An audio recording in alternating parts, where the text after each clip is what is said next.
ദൈവത്തിൻ്റെ അനുഗ്രഹങ്ങളിൽ ഏറ്റവും ശ്രേഷ്ഠമായത് ഏതാണ് എന്ന് ആരെങ്കിലും നമ്മളോട് ചോദിച്ചാൽ പെട്ടെന്നൊരുത്തരം പറയാൻ കഴിഞ്ഞില്ലെന്ന് വരും.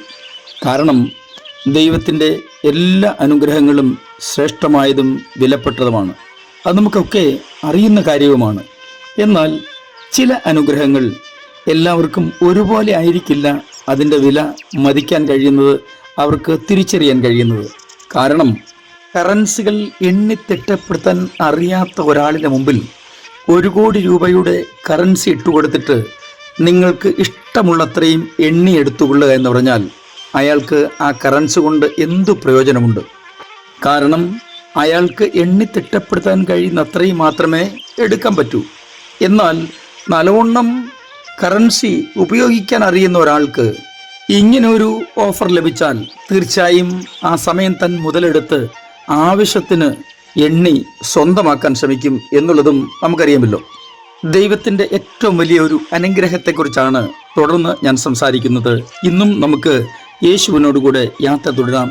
ചില നിമിഷങ്ങളിലെ തുടർധ്യാനത്തിനായി വിശുദ്ധ മത്തായി എഴുതിയ സുവിശേഷം 5-ാം അധ്യായം 14-ാം വാക്യം വായിക്കട്ടെ. നിങ്ങൾ ലോകത്തിൻ്റെ വെളിച്ചം ആകുന്നു. മലമേൽ ഇരിക്കുന്ന പട്ടണം മറഞ്ഞിരിപ്പാൻ പാടില്ല. സത്യത്തിൽ നമ്മിലുള്ള വെളിച്ചം കൊണ്ടുള്ള പ്രയോജനം എന്താണ്? ഒരു ചെറിയ കുറിപ്പിൽ നിന്ന് കിട്ടിയ ഒരു അറിവ് ഞാൻ പറയാം. അതായത്, ഒരു എഴുത്തുകാരൻ അധികം ആൾ താമസമില്ലാതിരുന്ന ഒരു സ്ഥലത്ത് ഒരു മലയുടെ മുകളിലായിരുന്നു താമസം.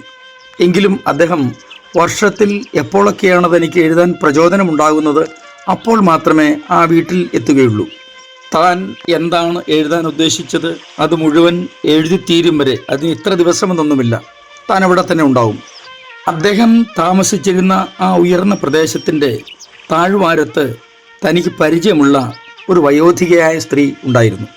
എല്ലാ പ്രാവശ്യവും താൻ വരുമ്പോഴും മടങ്ങിപ്പോകുമ്പോഴും അവരെ കണ്ട് കുശലം പറയുമായിരുന്നു.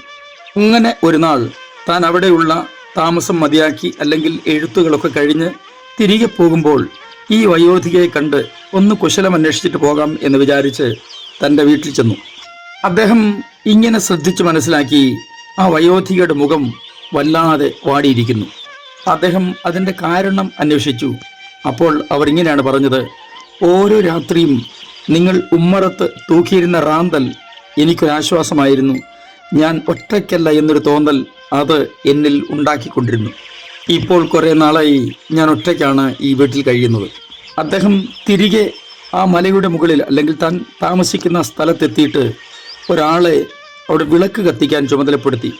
എല്ലാ ദിവസവും വൈകുന്നേരം സന്ധ്യാസമയത്ത് ഒരു വിളക്ക് അവിടെ തൂക്കണമെന്ന്, അതായത് പ്രകാശം ലഭിക്കത്തക്ക നിലകളിൽ വിളക്ക് കത്തിച്ച് അവിടെ തൂക്കണം. അങ്ങനെ അയാളെ ചുമതലപ്പെടുത്തിയിട്ടാണ് അദ്ദേഹം മടങ്ങിപ്പോയത്. ഇവിടെ നമ്മൾ ഒരു കാര്യം ശ്രദ്ധിക്കേണ്ടത്, നമുക്ക് ഓരോരുത്തർക്കും വേണ്ടി കത്തുന്ന ഒരു വിളക്ക് നമ്മുടെ ആശ്രയമാണ്. മിക്കവാറും എല്ലാ മനുഷ്യരുടെയും നിലനിൽപ്പ് അതുതന്നെയാണ്. ചിലപ്പോൾ ആ വിളക്ക് അച്ഛനാകാം, അമ്മയാകാം, ജീവിത പങ്കാളിയാകാം, സുഹൃത്തുക്കൾ ആരെങ്കിലും ആകാം. ഓരോരുത്തരുടെയും ആയുസിൻ്റെ ഓരോ പടവിലും ഇങ്ങനെ ഓരോരുത്തരും വെളിച്ചമായി തീരും. ചിലപ്പോൾ ചിലരെങ്കിലും പകർന്നുകൊണ്ടിരുന്ന ആ വെളിച്ചം പെട്ടെന്ന് പിൻവലിച്ചെന്നും വന്നേക്കാം. വിളക്ക് കത്തിച്ചു കൊടുത്തവരെക്കാൾ ആ വിളക്കിൻ്റെ പ്രകാശം അനുഭവിച്ചവർക്കാണ് വെളിച്ചത്തിൻ്റെ വില കൂടുതൽ അറിയുന്നത് എന്നാണ് ചിലപ്പോഴൊക്കെയെങ്കിലും നമുക്ക് തോന്നിയിട്ടുള്ളത്. ജീവിതത്തിൻ്റെ ഏത് ഇരുൾ മൂടിയ അനുഭവങ്ങളിലും ഇങ്ങനെ ചില വിളക്കുകളാകുവാൻ നമുക്ക് കഴിഞ്ഞാൽ അത് മറ്റുള്ളവർക്ക് എത്ര ആശ്വാസമാകുമെന്ന് പറഞ്ഞ് മനസ്സിലാക്കാൻ കഴിയില്ല. ചിലപ്പോൾ നമ്മുടെ ഒരു ചെറു പ്രാർത്ഥനയാകുന്ന വിളക്കായിരിക്കാം. ചിലപ്പോൾ ചിലരോട് നമ്മൾ പറയുന്ന കുശലം പറച്ചിലായിരിക്കാം. അശരണരായ ചിലർക്ക് എപ്പോഴൊക്കെയെങ്കിലുമോ നമ്മൾ ചെയ്യുന്ന ചെറിയ സഹായങ്ങളായിരിക്കാം. എപ്പോഴുമൊന്നും ആരെയും നമുക്ക് സഹായിക്കാൻ കഴിഞ്ഞു എന്ന് വരില്ല.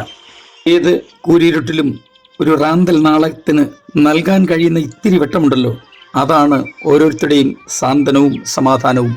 അത്തരം ബന്ധങ്ങൾ ഈ ലോകത്തിൽ അന്യോന്യം നാം സൃഷ്ടിച്ചെടുക്കണം.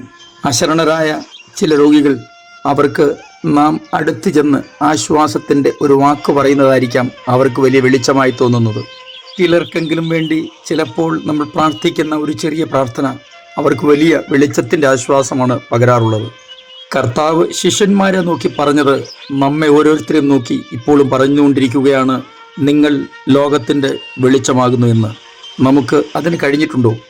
വെളിച്ചമുള്ളിടത്ത് നിൽക്കാൻ എല്ലാവർക്കും ഇഷ്ടമാണ്, ആരും അതിനെ ഇഷ്ടപ്പെടാതിരിക്കില്ല. എന്നാൽ സ്വയം വെളിച്ചമായി തീരുക എന്നത് അല്പം ബുദ്ധിമുട്ടുള്ള കാര്യവുമാണ്. അങ്ങനെ ആയിത്തീരണമെങ്കിൽ ഉള്ളിൽ ജ്വാലയുള്ളവർക്ക് മാത്രമേ അതിന് കഴിയൂ. അതേ പ്രിയരെ, ജ്വലിക്കുന്ന ഒരനുഭവം നമുക്ക് ദൈവം നൽകിയിട്ടുള്ളത് തിരിച്ചറിഞ്ഞ് ജീവിപ്പാൻ ശ്രമിക്കാം. കർത്താവ് സഹായിക്കട്ടെ. ഞാൻ നിങ്ങൾക്ക് കൊണ്ട് പ്രാർത്ഥിക്കുന്നു. സ്വർഗീയ പിതാവേ, എൻ്റെ എല്ലാ പ്രിയപ്പെട്ടവരെയും അങ്ങയുടെ കരങ്ങളിലേക്ക് ഏൽപ്പിച്ച് അനുഗ്രഹിച്ച് പ്രാർത്ഥിക്കുന്നു. ഞങ്ങളോട് അങ്ങ് പറഞ്ഞ നിലയിൽ, ഞങ്ങളെക്കുറിച്ച് അങ്ങ് ആഗ്രഹിക്കുന്ന നിലയിൽ ഞങ്ങൾ ഓരോരുത്തരും ലോകത്തിന്